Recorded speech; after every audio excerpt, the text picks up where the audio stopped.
Good morning students. बेटा आज जो हम पढ़ने वाले हैं वो पढ़ने वाले हैं न्यूक्लिक एसिड्स, यानी बायोमोलिक्यूल्स में एक छोटा सा टॉपिक है आपका nucleic acid.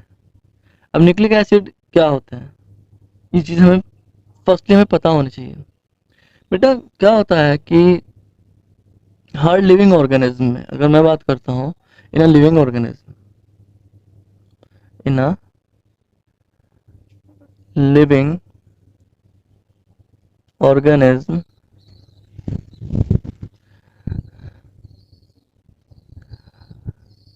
There are some characters, या सम कैरेक्टर्स कह लीजिए या फिर कह लीजिए सम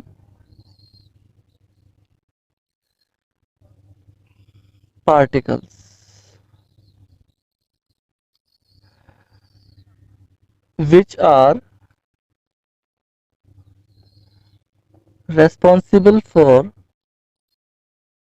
heredity,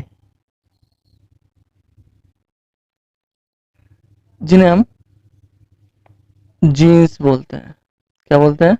जीन्स। यानी फर्स्टली मैंने कुछ लिखा है, मैंने लिखा है कि in living organism there are some characters या सम पार्टिकल्स के लीजिए which are responsible for heredity.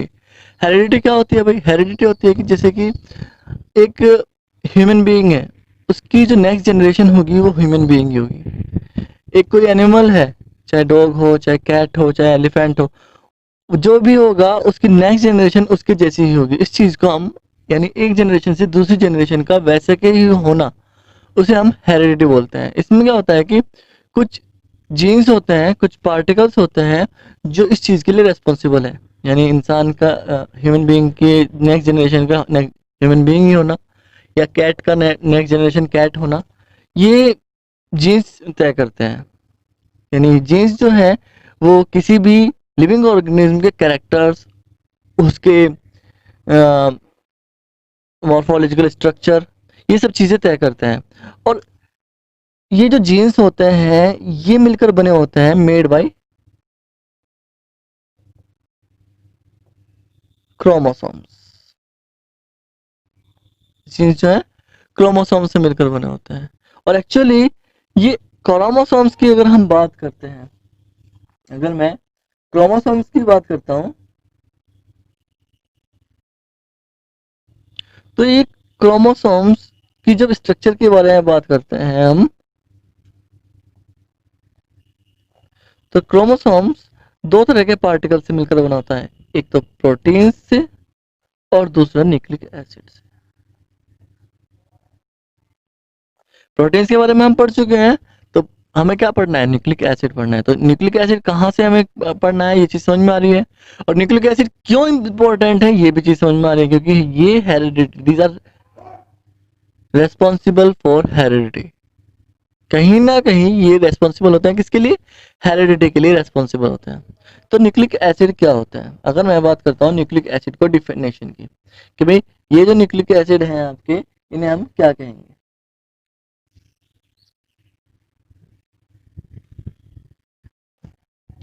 Nucleic acids are, actually अगर मैं बात करता हूँ न्यूक्लिक एसिड्स की, न्यूक्लिक एसिड्स को मैं डिफाइन करता हूँ, तो न्यूक्लिक एसिड्स आर, अगर मैं बात करता हूँ न्यूक्लिक एसिड्स आर बायोपॉलीमर्स। क्या है ये? बायोपॉलीमर्स। बायो मीन्स समझ में आता है लिविंग ऑर्गेनिज्म, पॉलीमर्स यानी ऐसे कंपोनेंट्स जिनमें एक रिपीटिंग यूनिट लगातार बार बार रिपीट होती रहती है। यस,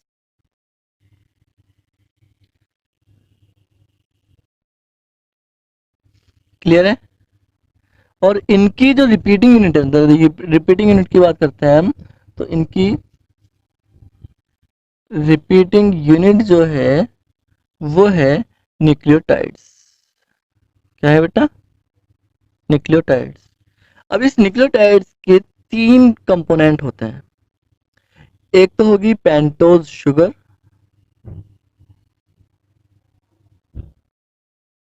दूसरा होगा नाइट्रोजनस बेस,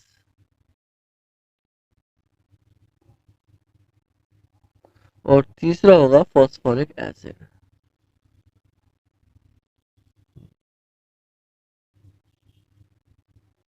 ये चीज क्लियर है? दीज आर द कंपोनेंट, अगर हम बात करते हैं these are the components of nucleic acid. Clear है भैया आपको? तो क्रोमोसोम, क्रोमोसोम समझ में आता है, क्रोमोसोम प्रोटीन और न्यूक्लिक एसिड से मिलकर बनाता है। हम न्यूक्लिक एसिड पढ़ना है तो न्यूक्लिक एसिड की अगर हम बात करते हैं, डिफाइन करते हैं, तो nucleic acids are biopolymers which has the repeating which have, या विच हैव कर लेते हैं, which have the repeating unit as nucleotides. Clear है? Repeating unit as nucleotides. और the components of nucleic acids are pentose sugar होगी, एक nitrogenous base होगा, और एक होगा फॉस्फोरिक एसिड। यानी इन तीनों का एक एक मॉलिक्यूल उसमें होता है। Is that clear? चलिए भाई, तो न्यूक्लियोटाइड का समझ, पेंटोज शुगर का या फिर कह लीजिए न्यूक्लिक एसिड का समझ में आ गया। तो जनरली अगर मैं स्ट्रक्चर की बात करता हूं तो नाइट्रोजनस बेस ऐसे जुड़ा होता है, ओके, उसके साथ शुगर जुड़ी होती है, नाइट्रोजनस बेस के साथ शुगर जुड़ी होती है, और ये जो शुगर है ये फॉस्फोरिक एसिड से जुड़ा होता है। ओके, क्लियर है? तो इट इज अ न्यूक्लियोटाइड। अगर मैं इसके बारे में बात करता हूँ, इसे हम बोलते हैं न्यूक्लियोटाइड। तो न्यूक्लियोटाइड क्या है? अगर आपसे कोई पूछने लगे, nucleotide is the repeating unit of A nucleic acid. Is that clear? चलिए, तो ये चीज समझ में आ गई, हमारे पास कंपोनेंट आ गए। अगर हम बात करते हैं टाइप्स ऑफ न्यूक्लिक एसिड्स की, टाइप्स ऑफ न्यूक्लिक एसिड्स, तो न्यूक्लिक एसिड बेटा दीज आर टू टाइप्स। अगर मैं बात करता हूँ न्यूक्लिक एसिड्स की, तो generally these are two types. अब कौन कौन से टाइप्स हैं? First is DNA, full name of deoxyribose nucleic acid, okay, and second is RNA, ribose nucleic acid. Is that clear? तो ये चीज समझ में आ रही है, DNA and RNA is are the nucleic acid, and deoxyribose nucleic acid and ribose nucleic acid. अब हमने कंपोनेंट्स पढ़ लिए हैं कि भाई ये कंपोनेंट्स जो होते हैं वो दोनों राइबोज न्यूक्लिक एसिड्स होते हैं, तो इनमें क्या फर्क होता है, ओके, या फिर कह लीजिए components of DNA and components of RNA. अगर हम इन दोनों के बारे में बात करते हैं तो कैसे पढ़ेंगे? तो मैंने आपको पहले बताया कंपोनेंट्स के बारे में बात की, तो सबसे पहले हम बात करेंगे कंपोनेंट्स की, या डिफरेंशिएट कंपोनेंट्स के बारे में बात करेंगे। तो फर्स्ट आपका कंपोनेंट क्या था भाई? पेंटोज शुगर थी, यस। पेंटोज शुगर में अगर हम बात करते हैं डीएनए और आरएनए में, इन डीएनए अगर हम बात करते हैं, डीएनए में कौन सी शुगर मिलती है? डीऑक्सीराइबोज, डीएनए में मिलती है डीऑक्सीराइबोज शुगर, ओके, और आरएनए में मिलती है राइबोज शुगर। क्लियर है? अब डीऑक्सीराइबोज और राइबोज शुगर का हम कैसे फाइंड आउट करेंगे? तो बेटा क्या होता है कि पेंटोज शुगर है, हम पहले पेंटोज शुगर मतलब 5 मेंबर देंगे, और पेंटोज है तो और इसमें एक ऑक्सीजन तो होगा ही होगा, बाकी क्या होगा? 4 कार्बन होंगे। क्लियर? तो ये आपका OH, पहले हम आरएनए की बात करेंगे, तो ये आपका HOH, then H third carbon पर भी, और फोर्थ कार्बन पर आपका HCH2OH। It is RNA. Ribose sugar है, बहुत इजीली हम, इसलिए हमने ग्लूकोज के केस में या फिर फ्रक्टोज के केस में इस तरह की स्ट्रक्चर पढ़ी है, यस। लेकिन अगर मैं बात करता हूँ, फिरोनोज स्ट्रक्चर है, ये आपको दिखाई दे रहा होगा, कौन सी स्ट्रक्चर है? फिरोनोज स्ट्रक्चर है। लेकिन अगर मैं बात करता हूँ डीऑक्सीराइबोज की, तो जो सेकंड कार्बन है बेटा, याद रहेगा, सेकंड कार्बन है, इस पर एक ऑक्सीजन की कमी होती है। यहाँ पर OH था, यहाँ पर सिर्फ H है, बाकी सब सेम है।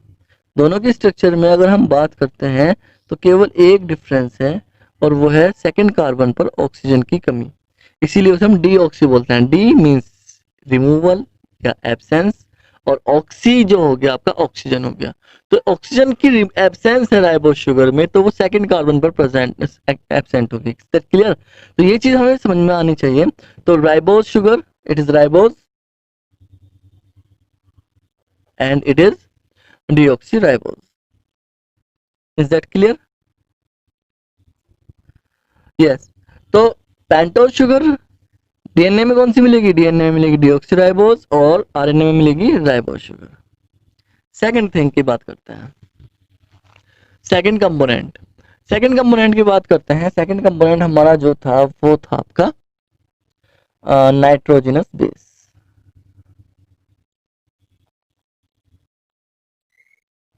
बेटा ये जो नाइट्रोजनस बेस है, इनमें दो तरह की नाइट्रोजनस साइकिल मिलती है, हेट्रोजनस साइकिल मिलती है। दो तरह की मिलती हैं, एक प्यूरीन की मिलती है, दूसरी pyrimidine की मिलती है। Is that clear? अगर हम बात करते हैं, there are two different nitrogenous cycles are occur in nucleic acids. Yes, nucleic acids में मिलती हैं। कौन कौन सी मिलती है ये देखना है हमें। तो फर्स्ट इज प्यूरिन्स। क्या मिलती हैं? प्यूरिन्स। प्यूरिन्स क्यों कहा गया है? इनकी स्ट्रक्चर जो ना प्यूरिन की तरह होती है। प्यूरिन क्या है? एक साइकिल कह लीजिए, एक साइकिल है, डबल साइकिल होती है जिसमें नाइट्रोजन होता है। क्लियर? ये प्यूरिन जो है दो तरह की होते हैं, एडिनोसिन और ग्वानिन। अगर न्यूक्लिक एसिड्स की बात करते हैं, दो मिलती हैं। एक तो मिलती है एडिनिन, एडिनोसिन बोला था सॉरी मैंने उसमें, दूसरा ग्वानिन। ओके, एडिनिन को ए से और ग्वानिन को हम एडिनिन को ए से और ग्वानिन को हम जी से रिप्रेजेंट करते हैं। ओके, पहले इसका नाम एडिनोसिन होता था, अब एडिनिन है। चलिए अगर हम बात करते हैं इनकी स्ट्रक्चर की, तो आपको ध्यान रखना है कि इनकी स्ट्रक्चर हेट्रोसाइक्लिक है, जिसमें दो जगह नाइट्रोजन प्रेजेंट है, यानी एक ये डबल स्ट्रक्चर है आपकी, ये चीज आपको ध्यान रखना है। Yes, this one and this one. दोनों के केस में अगर मैं एडेनिन और ग्वानिन के बारे में बात करता हूँ, दोनों के केस में सेम स्ट्रक्चर होती है, सिर्फ थोड़ा सा डिफरेंस होता है, वो आपको बताते जाएगा। ये कॉमन है, ये जो साइकिल है इसमें ये कॉमन है बिल्कुल, लेकिन डिफरेंस कहाँ होता है? डिफरेंस की बात करते हैं पहले इसकी वैलेंसी पूरी कर लेते हैं। ओके, दिस वन, कार्बन की वैलेंसी कंप्लीट, और इस पर हमने यहाँ पर NH2 लगा दिया, नाइट्रोजन के साथ हाइड्रोजन, इस नाइट्रोजन के साथ डबल। ओके, दिस वन, ये जो है एडिनिन है। क्या है बेटा? ये है एडिनिन। अगर आप ग्वानिन के बारे में बात करते हो, तो ग्वानिन की स्ट्रक्चर आपको सेम बनानी है। मैंने आपको कहा है कि ये जो स्ट्रक्चर्स हैं, सॉरी, ये जो स्ट्रक्चर हैं ये कॉमन है। ओके,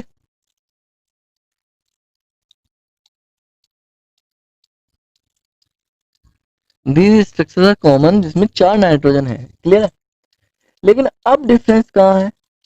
डिफरेंस है वहां पर एडेनिन में, ये आपका फर्स्ट कार्बन था, फर्स्ट कार्बन डबल बॉन्डेड था, और उसमें 6 कार्बन पर सॉरी नाइट्रोजन को हम फर्स्ट लेंगे, लेकिन रिंग का जो 6 मेंबर है उस पर नाइट्रोजन कार्बन पर एमाइन ग्रुप है। यहाँ पर ऐसा नहीं है, यहाँ पर एमाइन 6 कार्बन पर ऑक्सी ग्रुप है, कीटोनिक ग्रुप है। Is that clear? और सेकंड कार्बन पर NH2 ग्रुप है। बाकी सब उसमें सेम है, बाकी सब उसमें सेम है। एक और चीज की कमी है वहां पर, फर्स्ट का नाइट्रोजन, जब आप रिंग की बात करें नाइट्रोजन पर डबल बॉन्ड था, यहाँ पर नाइट्रोजन के साथ हाइड्रोजन जुड़ा हुआ है। Okay, is that clear? तो बाकी सब आपका बैलेंसी आपको पूरी करनी है।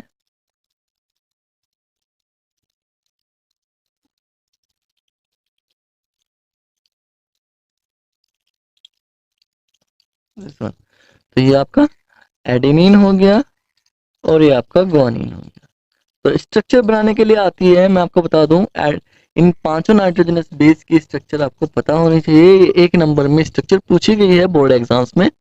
तो आपको याद रखना है, नाइट्रोजन जब प्यूरिन्स की बात करते हैं तो एडेनिन और ग्वानिन होते हैं, और एडेनिन और ग्वानिन में बेसिक स्ट्रक्चर जो है उनकी वो सेम है।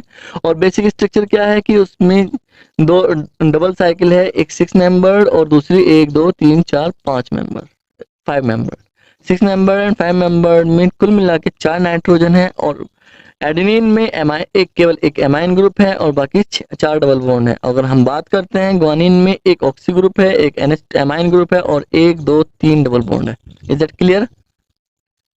और इनमें भी तीनों डबल बॉन्ड तो कॉमन है। एडेनिन में बस एक डबल बॉन्ड जो फर्स्ट कार्बन और 6 कार्बन के बीच में है, फर्स्ट मेंबर और 6 मेंबर के बीच में है रिंग के, वो डिफरेंट है, बाकी सब डबल बॉन्ड सेम है।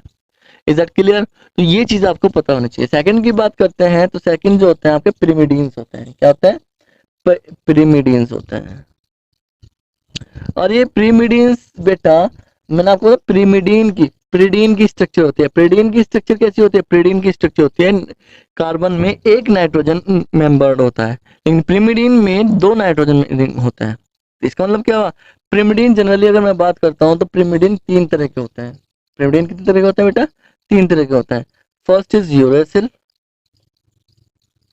जिसे हम यू से रिप्रेजेंट करते हैं। सेकंड इज थायमिन, जिसे हम टी से रिप्रेजेंट करते हैं। एंड लास्ट इज साइटोसिन, जिसे हम सी से रिप्रेजेंट करते हैं। Is that clear? तो ये चीज अगर आप देख रहे हो तो ये चीज क्लियर है। अब अगर हम बात करते हैं इनकी स्ट्रक्चर की, तो इनमें जो बेटा बेसिक स्ट्रक्चर एक 6 मेंबर रिंग है।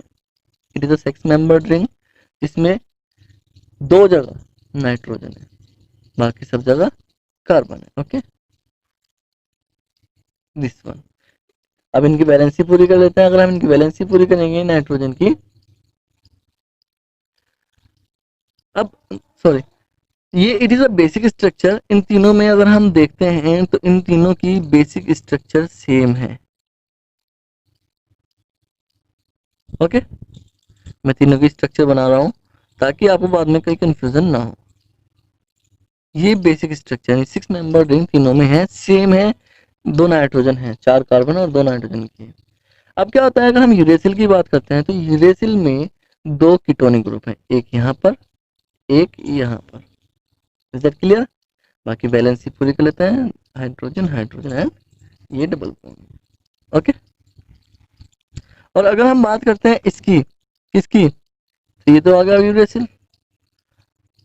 ओके, अगर हम बात करते हैं थायमिन की, थायमिन में आपके जो 2 ऑक्सी ग्रुप थे वो तो सेम है, लेकिन इस वाले कार्बन पर मिथाइल ग्रुप भी प्रेजेंट है। कौन सा ग्रुप प्रेजेंट है? मिथाइल ग्रुप भी प्रेजेंट है। बाकी सब चीजें सेम है, हाइड्रोजन एंड हाइड्रोजन। क्लियर है भाई आपको?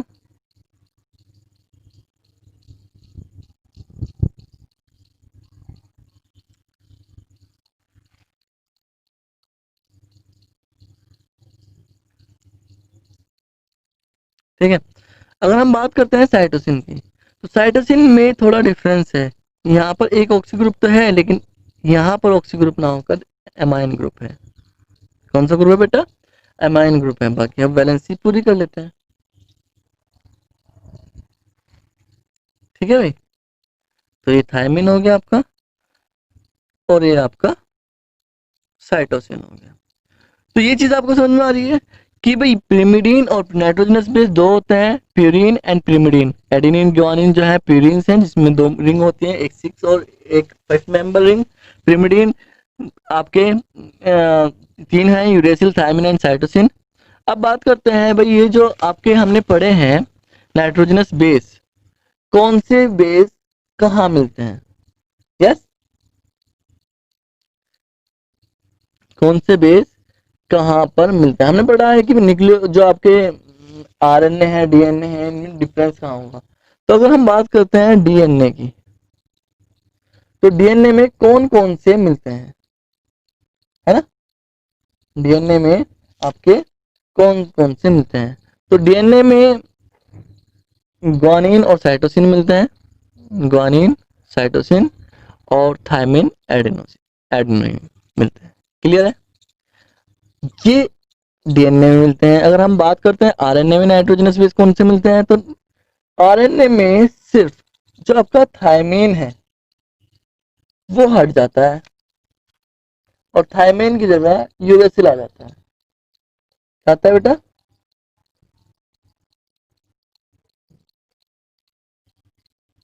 आरएनए में थायमिन की जगह यूरेसिल आ जाता है, यानी ग्वानिन साइटोसिन सेम है लेकिन यूरेसिल और एडेनिन आ गया। अब मैंने ये डिफरेंट क्यों बनाए हैं, ये अलग अलग इस तरह क्यों है, क्योंकि जब स्ट्रक्चर बनती है तो ये दोनों पेयर में होते हैं और ये दोनों पेयर में होते हैं। ग्वानिन साइटोसिन पेयर में होते हैं, थायमिन एडेनोसिन पेयर में होता है। ऐसे ग्वानिन थायमिन साइटोसिन पेयर में होते हैं और यूरेसिल और एडेनिन पेयर में होते हैं। Is that clear? अब बात करते हैं हम स्ट्रक्चर की।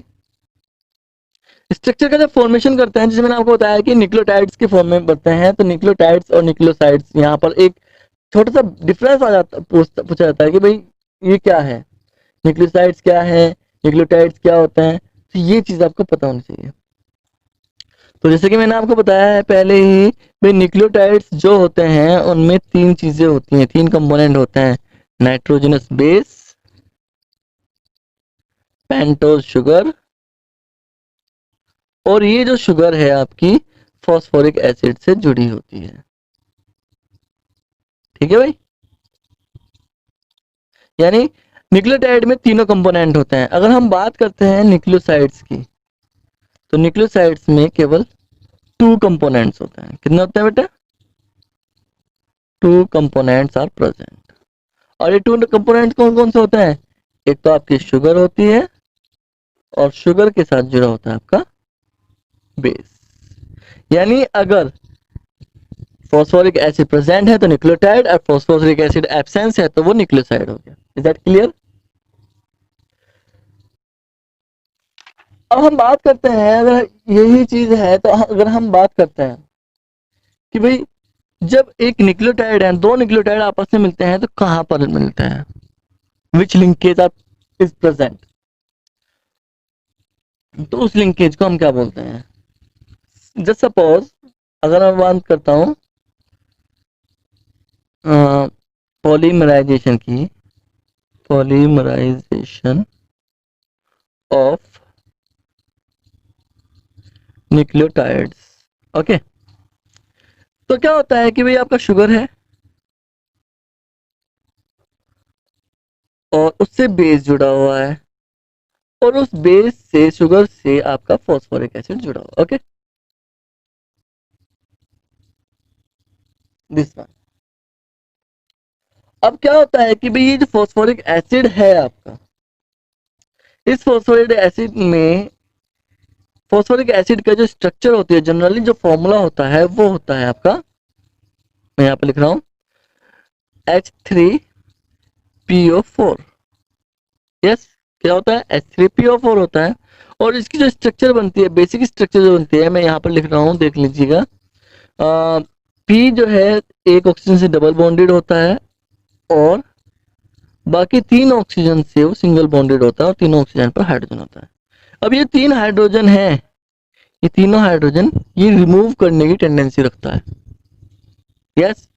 अब क्या होता है, फॉस्फोरिक एसिड जो आपकी शुगर होती है उसमें OH ग्रुप होता है, वो OH और एक H मिलकर H2 के फॉर्म में अलग हो जाते हैं। किस फॉर्म में अलग हो जाते हैं? H2 के फॉर्म में अलग हो जाते हैं। और इस तरह एक नए तरह के लिंकेज का फॉर्मेशन होता है जिसे हम बोलते हैं फॉस्फोडाइएस्टर लिंकेज। क्या बोलते हैं? Phosphodiester linkage. क्या बोलते हैं बेटा? Phosphodiester linkage. वो आपका फॉस्फोरिक एसिड था। तो फॉस्फोरिक एसिड जब मैं यहाँ पर बना रहा हूँ स्ट्रक्चर, मान लो आपका ये है OH phosphorus, oxygen, oxygen, O, and this is a sugar. ये एक न्यूक्लियोटाइड है, इसके साथ बेस जुड़ा हुआ है। ओके, अब क्या होता है कि ये जो OH है दूसरा जो शुगर होगा उससे जुड़ेगा। किससे जुड़ेगा? शुगर से जुड़ेगा। ये कभी भी आपको याद रखना है, ये कभी भी फॉस्फोरिक एसिड से नहीं जुड़ेगा, ये शुगर से जुड़ेगा। अब मान लो कोई दूसरा शुगर है, मैं एक शुगर की स्ट्रक्चर बना लेते हैं, ये वाली। ओके, HOH, डीऑक्सी बना रहा हूँ, ध्यान दे रहे हो आप, और ये CH2OH। यस, अब देखो यहाँ ध्यान से, ये CH2OH जो है वो इससे जुड़ जाएगा। दो तरह की लिंकेज हो गए, तो यहाँ पर CH2OH से होगा या फिर इस वाले ऑक्सीजन से होगा। अगर यहाँ ऑलरेडी फॉस्फोरिक एसिड है तो यहाँ पर से होगा, और यहाँ पर नहीं है तो इससे होगा। Is that clear? यानी 1 2 3 4 फोर्थ कार्बन से और थर्ड कार्बन से होता है। अगर थर्ड कार्बन से कंडीशन क्या है? अगर फॉस्फोरिक एसिड ऑलरेडी प्रेजेंट है। अगर फॉस्फोरिक एसिड प्रेजेंट नहीं है तो थर्ड कार्बन से होगा। मोस्ट ऑफ द केसेस में थर्ड कार्बन से जुड़ता है, थर्ड कार्बन से जोड़ लेते हैं। थर्ड कार्बन से जोड़ेंगे तो इसके लिए मैं स्ट्रक्चर इससे थोड़ा घुमा देता हूँ। एक, ओके, और ये आपका फर्स्ट कार्बन हो गया HOH का, ये सेकंड कार्बन हो गया HOH का, ये थर्ड कार्बन हो गया HOH। तो ये OH ये OH मिलकर H2 की फॉर्म में अलग हो जाएंगे, और ये CH2 oxygen, phosphorus OH, double bond oxygen and OH, this one. तो ये इस तरह के थर्ड लिंकेज होगा, और इस लिंकेज को हम बोलेंगे बेटा फॉस्फोडाइएस्टर लिंकेज। यानी जब दो न्यूक्लियोटाइड आपस में जुड़ते हैं तो उनमें जो लिंकेज होता है उसे हम बोलते हैं phosphodiester linkage. Okay, phosphodiester linkage बोलते हैं। Is that clear? तो ये चीज आपको पता होनी चाहिए। Is that clear? तो जनरली अगर मैं शुगर की बात करता हूं तो हमेशा शुगर सेंटर में होगा, और उससे एक साइड में बेस और दूसरी साइड में फॉस्फोरिक एसिड जुड़ा होगा, और थर्ड कार्बन से दूसरा फॉस्फोरिक एसिड जुड़ सकता है। अगर हम बात करते हैं अब स्ट्रक्चर की, इसकी स्ट्रक्चर ऑफ न्यूक्लियोटाइड्स की, sorry structure of nucleic acids की, तो जो न्यूक्लिक एसिड्स हैं बेटा आपके, इनकी दो तरह की स्ट्रक्चर होती हैं। एक तो प्राइमरी स्ट्रक्चर होती है, फर्स्ट इज प्राइमरी स्ट्रक्चर्स, और second is secondary structure. Okay, secondary structure, primary structure और सेकेंडरी स्ट्रक्चर में डिफरेंस क्या होता है? प्राइमरी स्ट्रक्चर एक सिंपल लीनियर स्ट्रक्चर है, जहां पर आपका फॉस्फोरिक एसिड, जहां पर आपका फॉस्फोरिक एसिड, जो आपका ये ऑक्सीजन, डबल बॉन्ड ऑक्सीजन, ये फॉस्फोरस OH, ओ ये P है, और ये ऑक्सीजन से शुगर जुड़ गया, शुगर से आपका बेस जुड़ गया, और फिर उसके बाद फिर से फॉस्फोरिक एसिड आ गया, और फिर से शुगर वगैरह आ गया। तो इस तरह की स्ट्रक्चर बनेगी बेटा। तो अगर आप देख रहे हो इस तरह की स्ट्रक्चर बनेगी, तो ये प्राइमरी स्ट्रक्चर एक लीनियर स्ट्रक्चर है, जहां पर रिपीटिंग यूनिट आपकी ये हो जाएगी, इसे आप रिपीटिंग यूनिट बोल सकते हो। क्लियर है? यहाँ पर आपकी रिपीटिंग यूनिट रहेगी न्यूक्लियोटाइड की। Is that clear? Primary structure एक लीनियर स्ट्रक्चर होगी हमेशा। सेकेंडरी स्ट्रक्चर जो होगी वो हेलिक्स, बीटा हेलिक्स स्ट्रक्चर होगी, उसे हम अल्फा हेलिक्स या बीटा हेलिक्स स्ट्रक्चर बोलते हैं। कौन सी स्ट्रक्चर होंगी? दो तरह की स्ट्रक्चर होंगी, ये हेलिक्स का फॉर्मेशन करती हैं, और ये हेलिक्स दो तरह के होगा, या तो अल्फा हेलिक्स होगा या फिर बीटा हेलिक्स होगा। क्लियर है आपको? जब ये स्ट्रक्चर बनेगी, सेकेंडरी स्ट्रक्चर बनेगी, जो मैंने वहां पर पेयर बनाया था ग्वानिन और साइटोसिन का, यस, ग्वानिन और साइटोसिन का, और थायमीन और एडिनोसिन का। तो इनके बीच ये बॉन्ड बनते हैं और ये बॉन्ड जो होते हैं बेटा हाइड्रोजन बॉन्ड होते हैं। कौन से होते हैं?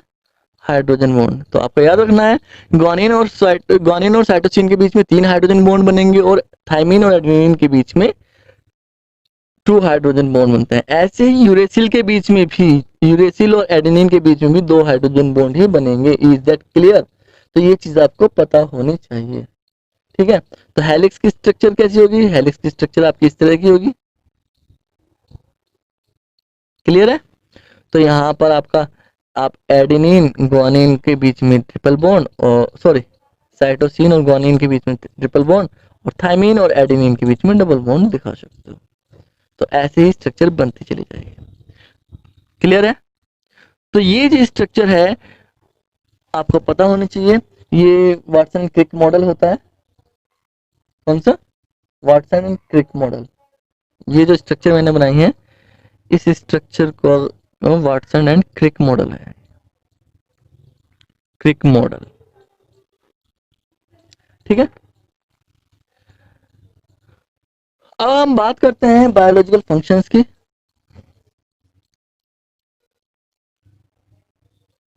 Biological function of nucleic acids. Nucleic acids के बायोलॉजिकल फंक्शंस के बारे में बात कर रहे हैं हम।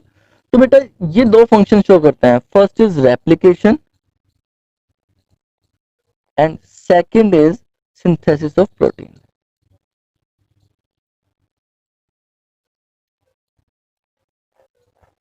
प्रोटीन सिंथेसिस यानी आप कह रहे हो जो आपका प्रोटीन सिंथेसिस होता है वो न्यूक्लिक एसिड से करते हैं, स्पेशली आरएनए करते हैं। कौन करते हैं? आरएनए करते हैं।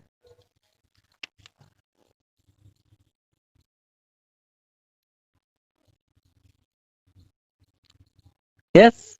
और रेप्लिकेशन जो होता है बेटा ये डीएनए करता है।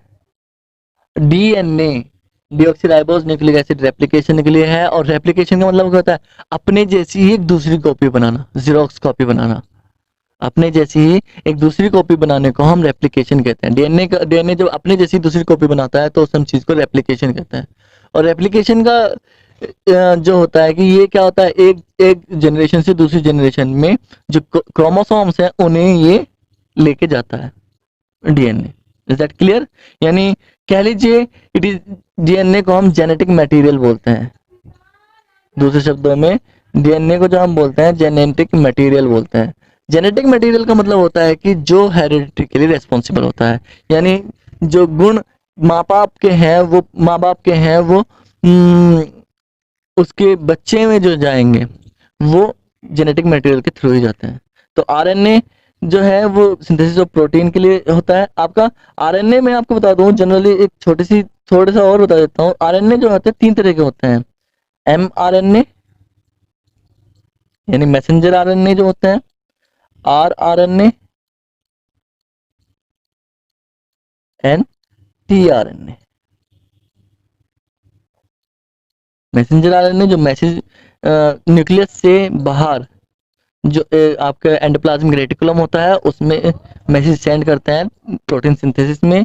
आरआरएनए सिंथेसिस करते हैं प्रोटीन की। ट्रांसमिट आरएनए ये मैसेज ट्रांसमिट करते हैं, ये मैसेज ट्रांसमिशन का काम करते हैं। क्लियर है आपका? तो ये था आपका न्यूक्लिक एसिड्स। आपको एक काम करना है, आपको एक चीज लिखनी है। मैंने जो पढ़ाया है उसमें मैंने डिफरेंस नहीं पढ़ाया, तो मैं difference between RNA and DNA आप मुझे लिख के दिखा देना, सेंड कर देना। Is that clear? चलिए आज के लिए इतना। Thank you.